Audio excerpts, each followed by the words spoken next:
Hi everyone, I'm Dina with Mills Family Gardening, and in this video I'm going to install a drip irrigation system. I've never done it, so I decided to go ahead and just get a drip irrigation system kit at Home Depot. I hope it's not too complicated to install it. And before you start installing your drip irrigation system, just make sure that you put all your tubing, like your poly tubing and micro tubing, out in the sun so that it would start softening. It'll be easier to stretch it and to work with it. This is the drip irrigation kit that we got at Home Depot, and it comes with all the pieces and parts that you need to install your drip irrigation system. And let me show you just quickly what comes in the kit. So this is a backflow preventer, this is pressure regulator, this is a swivel adapter, and I already put it on the poly tubing and now I can't take it off. This is the 1/2-inch poly tubing. These are different connectors for the poly tubing in case you want to add additional poly tubing to your irrigation system. This is a hole punch that you use for your 1/2-inch poly tubing. And then these are poly tubing stakes.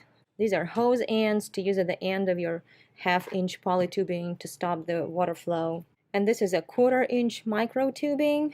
These are stakes for the micro tubing.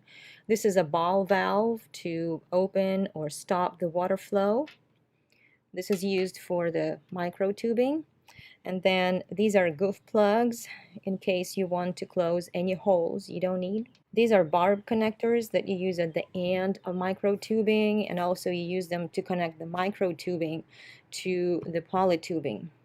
And then we have 3 kinds of drippers, and they are color coded. The black ones emit water at 1 gallon per hour. The green ones, I believe, emit water at 2 gallons per hour, and the red ones emit water at 4 gallons per hour. And like I said, you can buy all these pieces separately at Home Depot. I had to get these items separately. They weren't included in the kit. These are micro tubing. They both are 1/4-inch size. This one has dripper spacing 12 inches. In other words, you see the holes that are already pre-cut. It makes it very convenient, and the holes are spaced at 12 inches. And this one has emitter spacing 6 inches, which means the pre-cut holes are spaced 6 inches apart.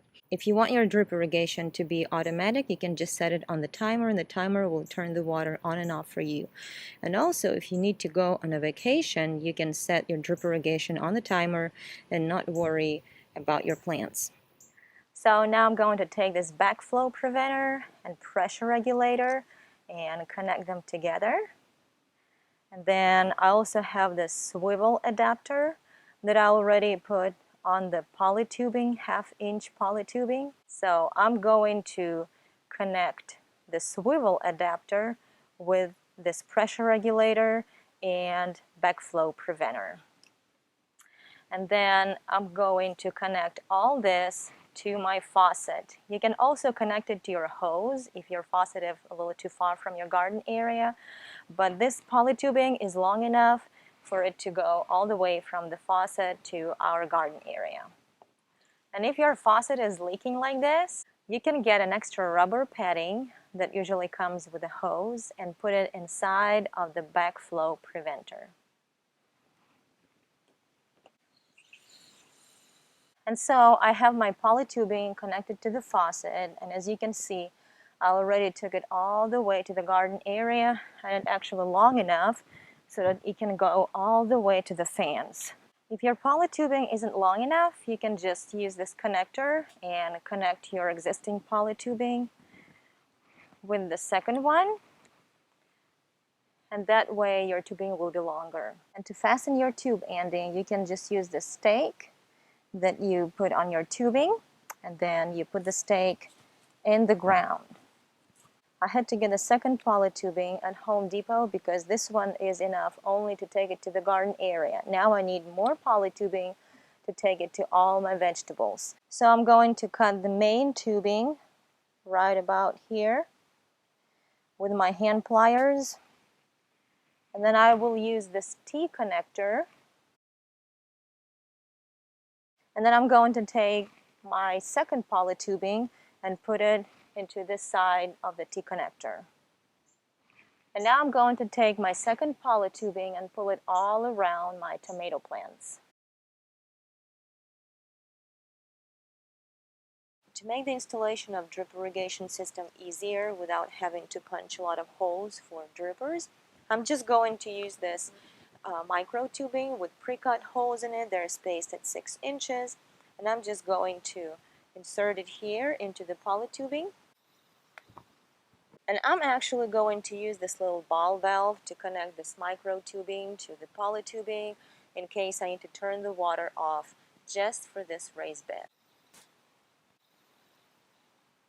And now I'm just going to weave this micro tubing through the entire bed and fasten it to the ground with these garden stakes. And here is the final result. And now I'm going to use this micro tubing to get the water from poly tubing into this container. And you can do this with any containers you have. I'm going to use a hole punch and just punch a hole in the poly tubing. And now I'm going to use this barbed connector and put one side of it into this little hole. And now I'm going to take my micro tubing, which is 1/4 of an inch, and I'm going to put it on the other side of the barbed connector. And now I'm going to cut this micro tubing to the length I need so that it would reach the pot. And now I'm just going to stick this end of micro tubing at the base of the plant. If you need to fasten your micro tubing, you can use this little stake and put it on your micro tubing, and then put it down in the dirt in your container. And then you also need to punch holes in your poly tubing where you want the water to come out. And I'm going to do this all around the tomato bed. And before you install your drippers, you need to turn the faucet water so that the water would flush out all the debris and trash that's in the poly tubing and micro tubing. And now I'm going to install these drip emitters or drippers into the little holes. And for that, I'm going to put the barb side of the dripper into the hole. And I will also put the dripper at the end of the micro tubing. Another way to use drip irrigation for containers would be to use this micro tubing with pre-cut holes spaced at about 6 inches. So what you do, you remove this dripper and then you use this barbed connector and connect one micro tubing with the other micro tubing that has pre-cut holes in it already.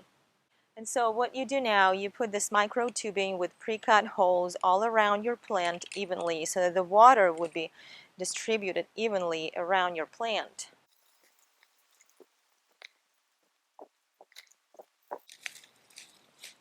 And you need to close the open end of your micro tubing with a goof plug. The goof plug doesn't let any water out. And don't be afraid that you would punch wrong holes, because you can always use a goof plug to close your holes. I need to get this poly tubing up on this raised bed, and for that I'm going to use the elbow connector.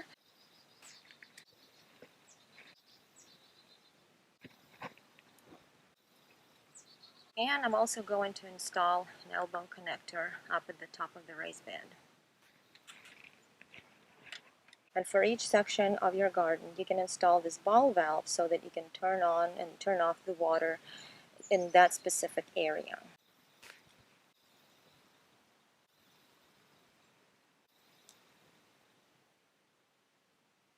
And after you've installed all the drippers, make sure you turn the water so that all the debris and dirt would get flushed out of the poly tubing. After you flushed out your water, you need to close the ends of the tubing, and for that you're using this tool, this H-shaped hose end or poly tubing end. So you need to insert one side of it on the tubing, pull it down, and then fold the tubing like that, and insert the end of your tubing into this hose end or tubing end.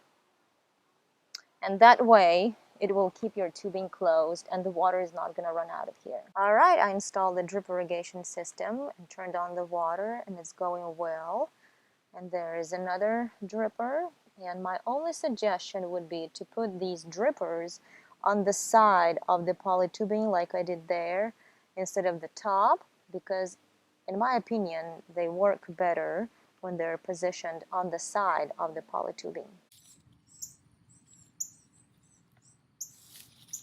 And now I'm going to install the timer, and for that I'm going to put the backflow preventer first. I've got this faucet adapter also because I would like to use a hose at the same time I'm using the drip irrigation. So on this side I'm going to put the hose in, and on this side will go the drip irrigation.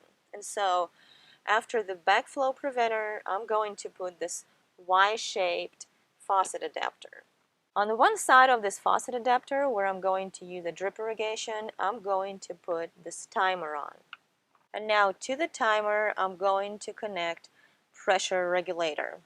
And now to this pressure regulator, I'm going to put the swivel adapter with a 1/2 inch polytubing. And our setup is ready. If the water keeps leaking from the faucet or from all the other connectors that you have, you can try to use this Teflon plumber's tape. And what you do with it, you simply wrap it around the faucet. And then you can put your backflow preventer on the faucet. And you can do the same thing with the backflow preventer.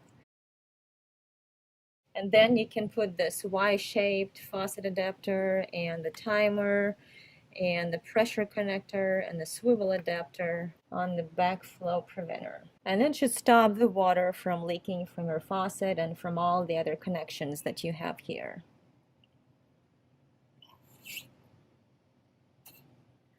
Installing the drip irrigation system wasn't as difficult as I thought it would be. I still need to get some more polytubing to cover our whole garden area, including the other side of our backyard. But it's going to make my job of watering so much easier. If you have any questions or comments, please leave them in the comments section, and we would really appreciate it if you could like this video and subscribe to our channel. And we're hoping to see y'all in our next video. Bye!